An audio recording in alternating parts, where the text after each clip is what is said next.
el nombre del Padre, del Hijo y del Espíritu Santo. Amén. Estás viendo, Señor, cómo tu pueblo espera con fe la fiesta del nacimiento de tu Hijo. Concédenos llegar a la Navidad, fiesta de gozo y salvación, y poder celebrarla con alegría desbordante. Por nuestro Señor Jesucristo, tu Hijo, que vive y reina contigo en la unidad del Espíritu Santo y es Dios, por los siglos de los siglos. Amén. Bienvenidos a otro programa más de Saboreando la Palabra. Hoy nos acompaña el diácono Martín Rosado, a quien le damos la bienvenida. Gracias, Martín, por acompañarnos a compartir esta palabra entre nosotros y con los amigos televidentes. Hoy estamos comentando las lecturas del tercer domingo de Adviento del ciclo C. Y este tercer domingo de Adviento siempre, todos los años, es el domingo de la... Gaudete. Domingo Gaudete. ¿Y qué significa Gaudete? Alegría. Alegría. Una alegría, pero no una alegría mundana, sino una alegría espiritual, porque el Señor viene. Sí, no es la alegría que produce, ¿cómo diríamos? Darse un gustito o complacerse con un capricho. No es esa la alegría. Es la alegría a la que hace falta acostumbrarse, porque no es una alegría humana, es una alegría divina en nosotros.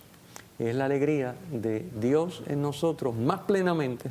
Correcto. Fíjense que el Adviento es una preparación para la Navidad, pero obviamente no es para la primera Navidad que ocurrió hace 2000 años, es para las Navidades cotidianas, porque el Señor viene a nuestra vida continuamente.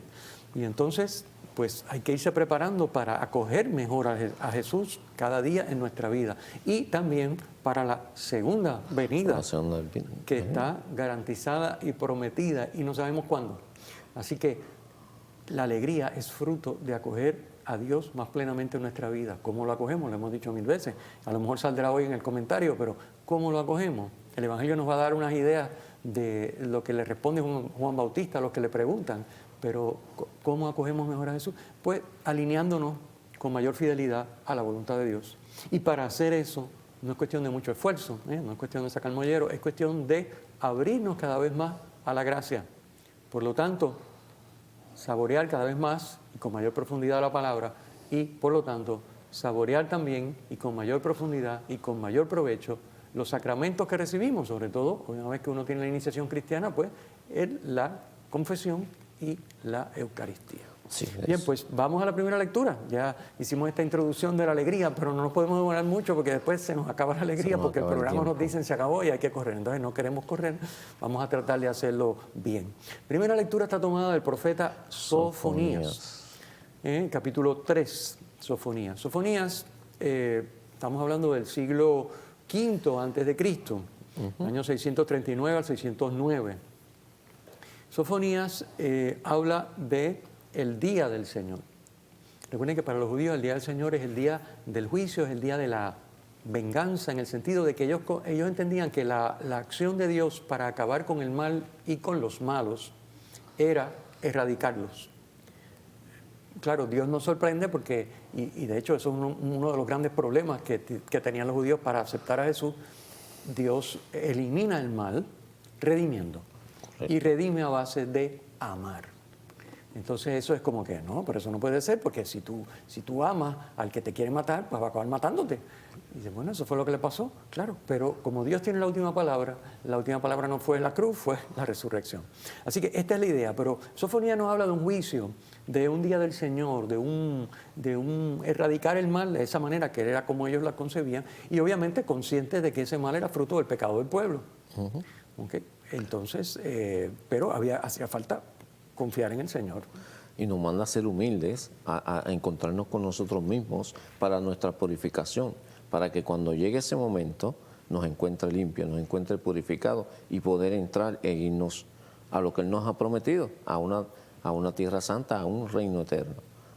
Eso es así. Entonces tenemos que ese pueblo que el Señor va a hacerle justicia, va a llegar ese día del Señor, pero el Señor, a pesar de que hay un castigo, de que hay unas consecuencias de esos pecados para el pueblo, promete siempre, porque siempre es así, promete una salvación, promete que eso no va a ser así definitivo ni permanente, va a haber una salvación, va a haber un Salvador y Dios va a hacer justicia. ¿Okay?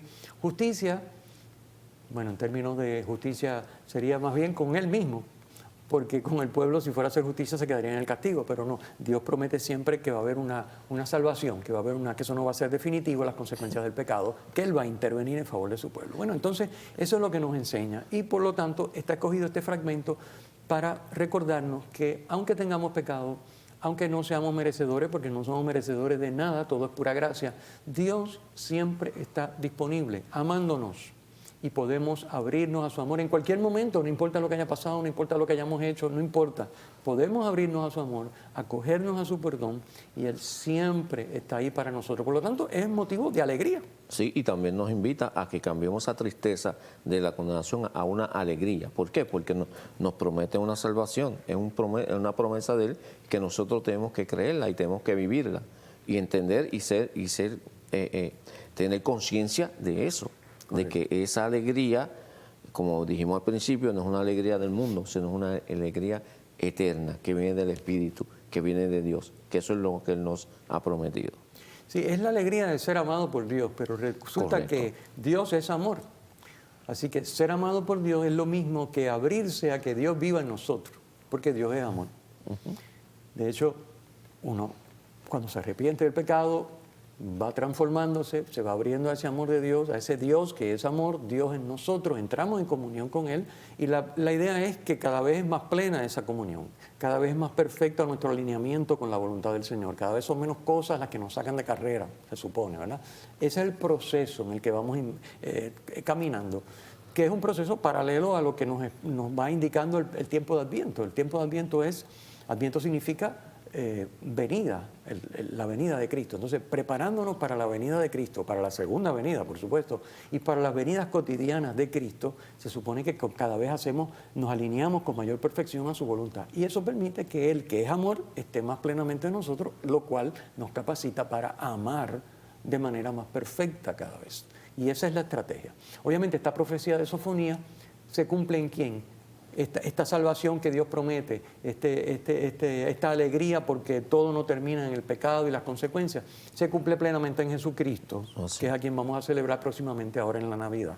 Así que con Jesucristo Dios cambia nuestra tristeza en alegría. Esa es la idea. Muy bien, pues vamos a hacer una pequeña pausa y regresamos.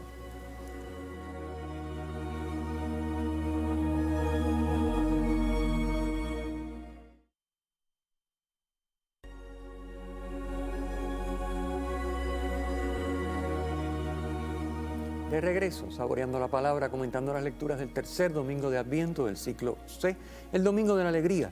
Vamos a alegrarnos con la primera línea de esta segunda lectura de la misa, que está tomada de la carta de San Pablo a los Filipenses y nos dice: alegraos siempre en el Señor, os lo repito, alegraos. Es decir, alégrense, no busquen más excusas para no estar alegres. Claro, nuestra excusa para no estar alegres no es realmente una excusa, es que cuando pecamos, cuando nos desviamos de la voluntad de Dios, necesariamente se acabó la alegría. Porque la alegría es fruto, como ya explicamos en el primer segmento, de Dios viviendo en nosotros. Es una alegría divina, no es la alegría que brota de un capricho que uno se complace, no es ese tipo de alegría o de darse un gusto. Esa no es la idea. Así que dice San Pablo en esta segunda lectura de la misa que todo el mundo debe conocer nuestra alegría. Y esa alegría, dice él, es porque el Señor está cerca. Fíjense qué interesante.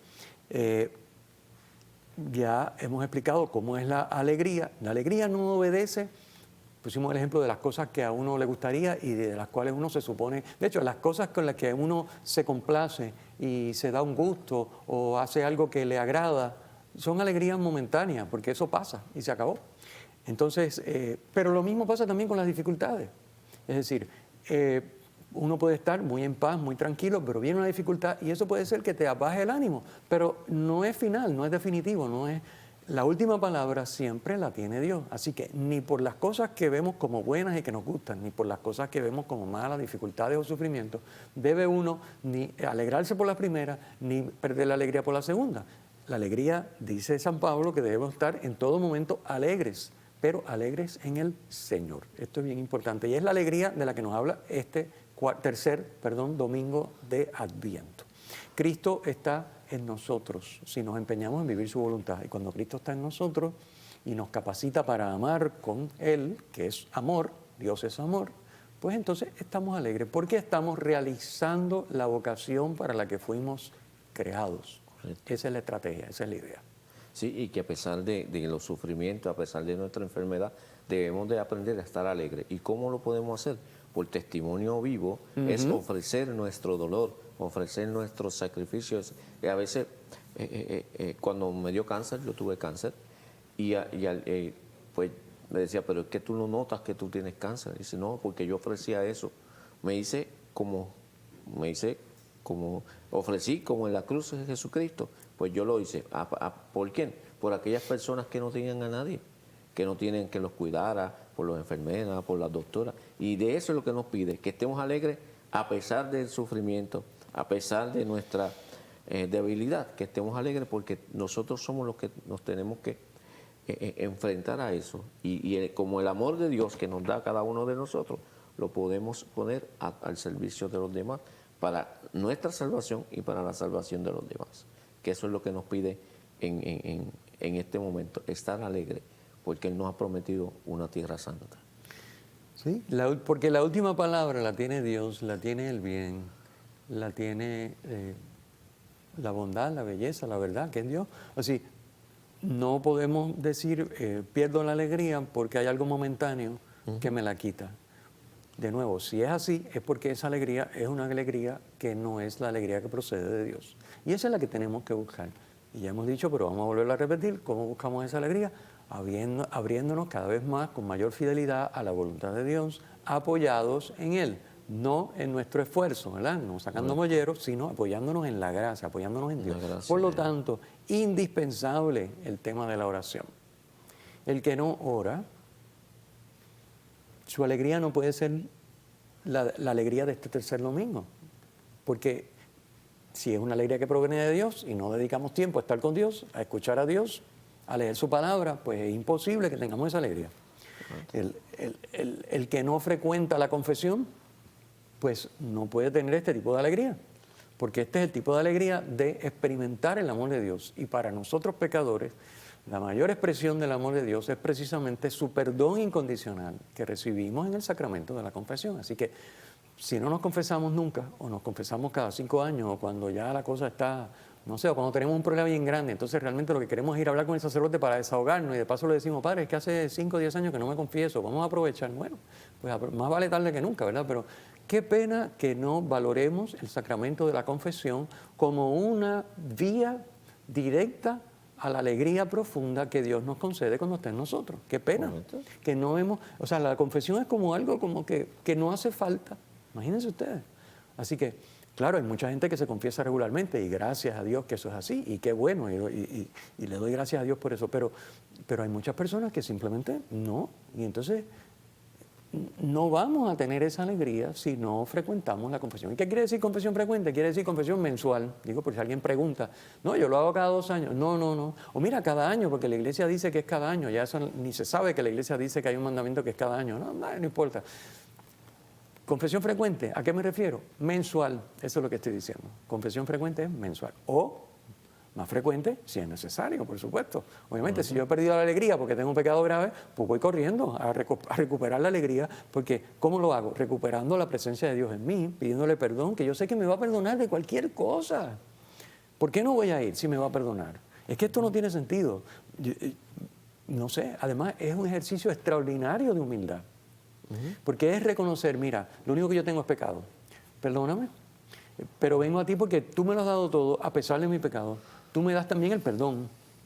Y para colmo te me das tú para vivir en mí y yo poder seguir amando y la próxima vez con el favor tuyo, pues no volver a caer. Es decir, ¿qué más te puedes pedir? ¿Qué más puedes pedir? Es decir, sin embargo, eso pasa olímpicamente. Hay un sacerdote que cuando estuve en el seminario, le doy saludo a Padre Fernando Felice, siempre nos decía, nuestro rector, confesarnos semanalmente.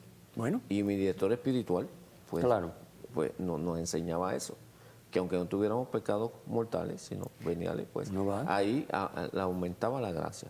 Y así he seguido, ¿no? Así que que es bien importante. Y importante con esto también es tener un confesor, que es el que te va a guiar, no cambiar de confesor, sino él mismo, Sí. por lo menos. Pues Sí, obviamente uno necesitado va a cualquier sacerdote, pero ya para hacer un plan y uno empeñarse en crecer y tener algún tipo de ruta, pues uno debe de buscar un sacerdote que sea más o menos siempre el mismo, porque ya se te conoce y te entiende mejor y te puede orientar, porque la confesión, obviamente, básicamente, lo más importante es que yo tengo dolor por los pecados, me arrepiento, me confieso y recibo la absolución, pero el sacerdote aprovecha si te conoce y te puede dar una orientación más certera para ayudarte la próxima vez. Correcto. Entonces, por eso es bueno lo que nos dice nuestro hermano el diácono. Bien, pausamos y regresamos.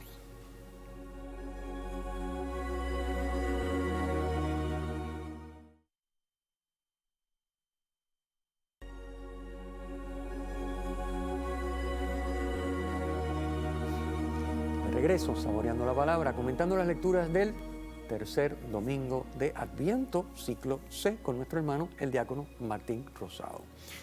Y vamos ahora a entrar al plato fuerte, que siempre es el Evangelio. Y tenemos un Evangelio según San Lucas, porque estamos en el ciclo C, y San Lucas nos presenta, ya aparece en este tercer domingo, la figura de Juan el Bautista. Juan el Bautista, que el domingo pasado vimos, básicamente Lucas nos lo ubica en tiempo y espacio, nos da toda diríamos, como una introducción para decirnos en qué momento surge y en qué momento actúa y lleva a cabo su misión Juan Bautista. Y ya hoy entramos en la continuación de ese relato para ver cómo se desenvuelve Juan Bautista, qué es lo que le dice a la gente, cómo es la interacción de él con la gente, cómo es el tema del bautismo que él lleva a cabo y los pecados.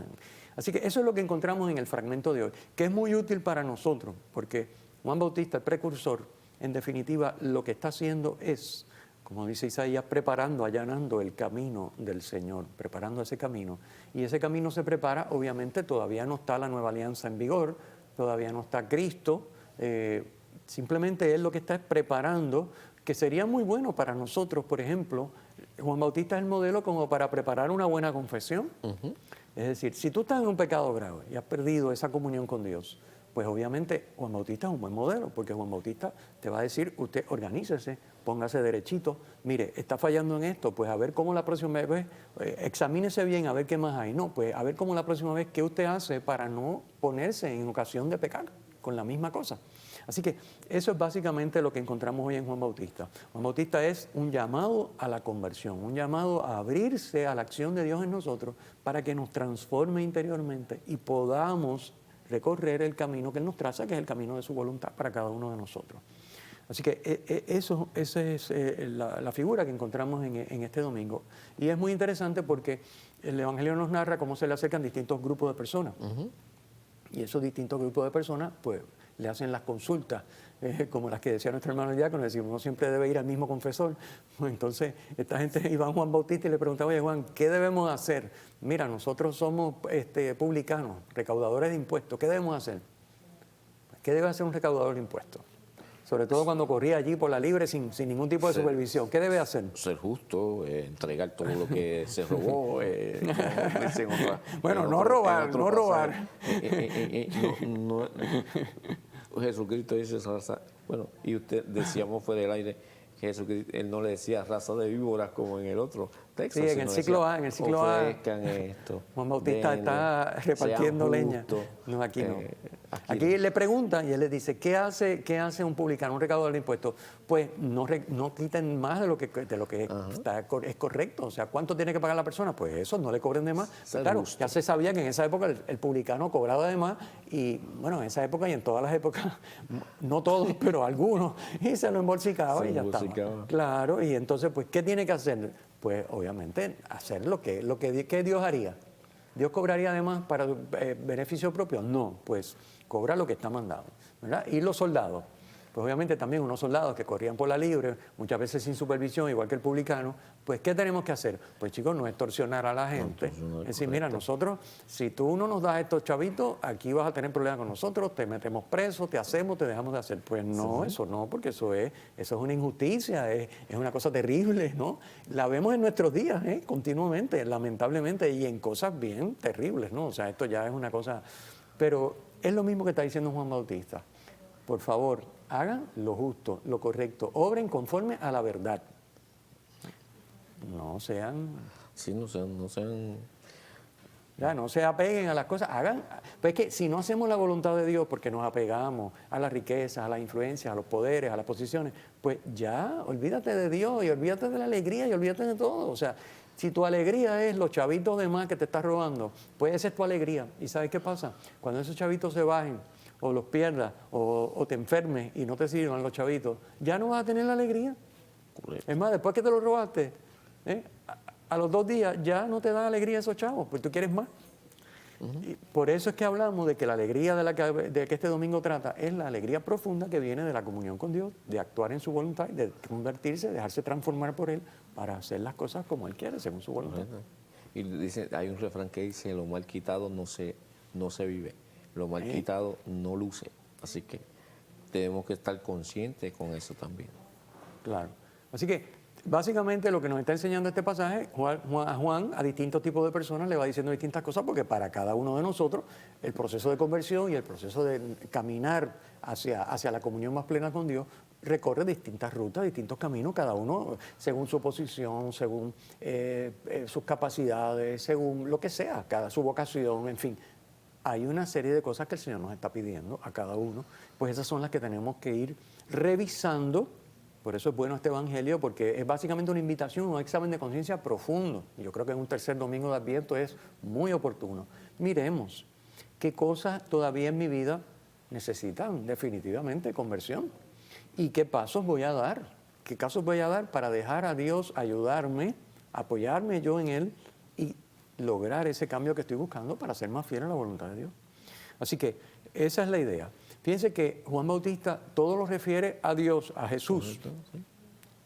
Él no dice, hagan esto y vengan a mí y yo soy el que soy. No, no. Es Jesús, es el que viene detrás. Jesús es, y recuerden la famosa expresión, no soy digno de desatar la sandalia, ¿verdad? Quiere decir, yo no soy digno de usurparle el puesto a Jesús. Jesús es el importante, Jesús es el que viene detrás de mí. Para Él es que yo estoy preparando el camino, para Él es que ustedes lo tienen que preparar, no para mí. Yo no soy el importante. Bien. Bueno, una vez más nos dicen que se terminó nuestro tiempo y no queremos terminar sin recordarles que deben de ir a la página, al sitio web de la Parroquia Cristo Redentor, pacrisred.org. Allí van a encontrar, pueden ver los comentarios y pueden descargar el documento en el que se basa esta conversación que tenemos siempre en este programa. Agradecerle al diácono Martín su participación y despedirnos con la bendición. El Señor esté con ustedes. Y con tu espíritu. La bendición de Dios Todopoderoso, Padre, Hijo y Espíritu Santo, descienda sobre ustedes y les acompañe siempre. Amén. Amén.